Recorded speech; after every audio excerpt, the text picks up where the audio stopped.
네, 안녕하세요. 와, 요즘 LLM 기술 진짜 빠르게 발전하고 있죠. 우리 생활 여기저기에 벌써 깊숙이 들어와 있는 것 같아요. 그런데 이 편리함 이면에는 보이지 않는 보안 위협도 같이 커지고 있거든요. 그래서 오늘은 저희가 같이 살펴본 자료, 바로 오아스페에서 나온 LLM 애플리케이션을 위한 탑 10 보안 위협 2025년 버전, 이걸 중심으로 최신 LLM 보안 동향을 한번 짚어보려고 합니다. 이번 시간 목표는요, 이 새로운 기술 환경에서 진짜 우리가 뭘 조심해야 하는지, 또 그게 왜 중요한지 핵심만 좀 빠르게 알아보는 거예요. 자, 그럼 바로 한번 들어가 볼까요? 근데 궁금한 게 2023년 목록 나온 지가 그렇게 오래된 것 같지도 않은데 왜 벌써 2025년 버전이 나왔을까요? 네, 그게 뭐랄까, LLM 기술이 워낙 빠르게 실제 서비스에 막 적용되다 보니까요. 이전에는 생각 못했던 그런 새로운 공작 방식이나 취약점들이 계속 발견되고 있어서 그렇습니다. 기술 발전 속도만큼이나 위협 환경도 정말 빠르게 변하고 있는 거죠. 아, 그렇군요. 정말 빠르게 변하네요. 그럼 이번 2025년 목록에서 가장 좀 눈에 띄는 변화 어떤 게 있을까요? 크게 보면 새로운 위협 두 가지가 추가된 게 중요해요. 하나는 시스템 프롬프트 유출이고 다른 하나는 벡터 및 임베딩 취약점이라는 건데요. 이 벡터 임베딩 취약점은 좀 생소하실 수도 있는데 모델이 데이터를 이해하고 검색하는 방식 있잖아요. 그 벡터 검색의 허점을 파고드는 거예요. 그래서 정보를 빼내거나 시스템을 속이는 그런 새로운 유형의 공격입니다. 아, 벡터 임베딩이요. 그게 또 공격 루트가 될 수 있군요. 네, 그렇죠. 반면에 예전에 있던 안전하지 않은 플러그인 설계나 모델 도난 같은 항목들은 이제 현실에서는 좀 덜 중요해졌거나 아니면 다른 항목으로 통합되면서 목록에서 빠졌습니다. 아, 현실 반영이 됐군요. 네. 그리고 또 하나 주목할 점은 민감 정보 유출 위험 순위인데요. 이게 2023년에는 6위였는데 이번엔 2위로 확 뛰어 올랐어요. 와, 6위에서 2위요? 엄청나네요. 그만큼 실제 환경에서 이게 정말 중요한 문제로 떠오르고 있다는 거죠.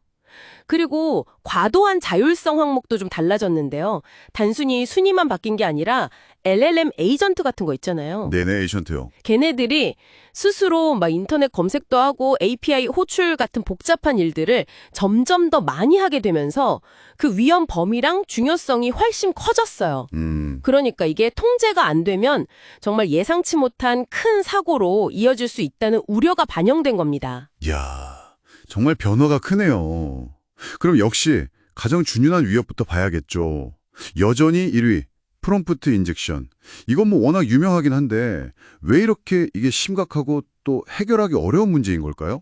프롬프트 인젝션은 기본적으로 악의적인 입력, 그러니까 프롬프트를 교묘하게 만들어서요. LLM이 원래 의도하지 않은 행동을 하도록 속이는 공격입니다. 핵심은 뭐냐면 LLM이라는 게 원래 지시를 잘 따르도록 설계됐잖아요. 바로 그 점을 공격자가 역이용하는 거예요. 아, 그 똑똑한 걸 역이용한다. 그렇죠. 마치 사람한테 교묘하게 거짓말시키거나 원치 않는 행동을 유도하는 거랑 비슷해요. 그래서 이게 단순히 어떤 특정 버그를 고치는 식으로는 완벽하게 해결하기가 좀 어렵습니다. 설계 자체의 허점을 이용하는 거라서요. 그래서 지속적인 탐지나 방어 전략이 중요해지는 거고요. 잘못하면 데이터 유출이나 심하면 시스템 장악까지 이어질 수 있으니까 파괴력이 정말 크죠. 이야, LLM의 본질적인 특징을 파고드는 공격이라니 진짜 까다롭겠네요. 그러면 2위로 확 올라선 민감 정보 유출. 이건 구체적으로 어떤 위험인 건가요?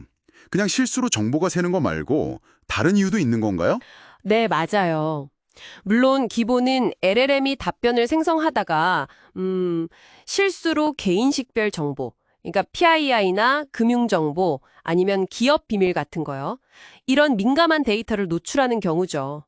모델 설정이 좀 잘못되어 있거나 아니면 학습 데이터 자체에 그런 민감 정보가 포함되어 있었을 때 발생하기 쉬운데요. 네. 근데 이게 아까 말씀드린 프롬프트 인젝션이랑 연결될 수도 있어요. 공격자가 일부러 민감 정보를 빼내도록 유도하는 거죠. 아, 의도적으로요? 네. 기업의 중요한 지적 재산이나 독점 알고리즘 같은 게 유출될 수도 있어서 금전적으로나 법적으로나 피해가 아주 클 수 있습니다. 프롬프트 인젝션이랑 연결되면 진짜 위험이 배가 되겠네요. 그럼 새로 목록에 들어온 시스템 프롬프트 유출. 이건 뭔가요? 사실 저도 이건 좀 생소하게 들리거든요. 네. 그건 LLM의 역할이나 말투, 아니면 작동 규칙 같은 걸 미리 정해놓는 내부 설정 값이 있어요. 이걸 시스템 프롬프트라고 하는데요. 이게 사용자한테 노출되는 문제입니다. 개발자들은 보통 이게 안전하게 보호될 거라고 생각했는데 실제로는 교묘한 프롬프트 공격을 통해서 이 내용이 유출될 수 있다는 사례들이 나온 거죠. 시스템 설정값이 유출된다고요? 네. 그래서 모델의 어떤 숨겨진 기능이라든지 내부 설정, 심지어는 그 안에 포함된 민감 정보까지 드러날 수 있어서 새로운 위협으로 추가됐습니다.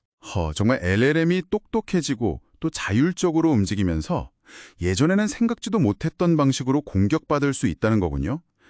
그럼 이렇게 복잡해지는 위협들에 대응하려면 뭘 가장 중요하게 생각해야 할까요? 핵심 전략 같은 게 있을까요? 가장 기본이면서도 가장 중요한 건 제로 트러스트 관점인 것 같아요. 그러니까 입력이랑 출력을 아주 철저하게 검증하는 거죠.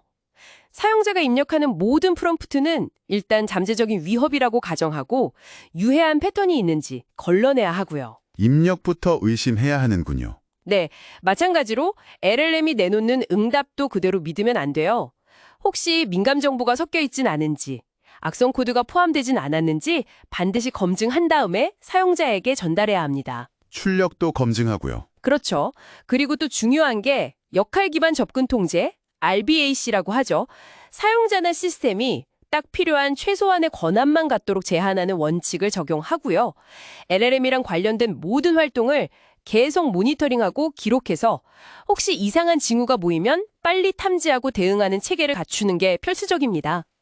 이건 뭐 한 번 하고 끝나는 게 아니라 계속 노력해야 하는 부분이죠. 네, 오늘 오와스프 톱10 2025 목록을 통해서 LLM 보안의 최신 동향을 쭉 훑어봤습니다. 핵심은 이 기술 환경이 정말 숨가쁘게 변하고 있다는 거고 단순히 기능을 쓰는 걸 넘어서 그 이면에 숨겨진 위험을 깊이 이해하는 게 중요하다는 거겠네요. 정확합니다. 이걸 듣고 계신 당신이 LLM 개발자든 아니면 그냥 사용자든 혹은 이 기술에 대해 그냥 알아가는 중이든 이런 보안 위협을 이해하는 것은 이 강력한 도구를 더 안전하고 또 좀 더 현명하게 사용하기 위한 첫걸음이라고 생각합니다. 자, 마지막으로 이런 질문 한번 던져보고 싶네요. LLM은 정말 방대한 데이터를 먹고 자라잖아요. 그런데 이 데이터가 수집되고 정제되고 또 모델에 주입되는 이 전체 과정, 이른바 데이터 공급망은 과연 얼마나 안전할까요? 어쩌면 이건 개별 모델의 취약점을 넘어서서 우리가 AI 시스템 자체를 얼마나 신뢰할 수 있을지에 대한 좀 더 근본적인 질문이 될 수도 있을 것 같습니다. 한번 깊이 생각해 보시면 좋겠습니다.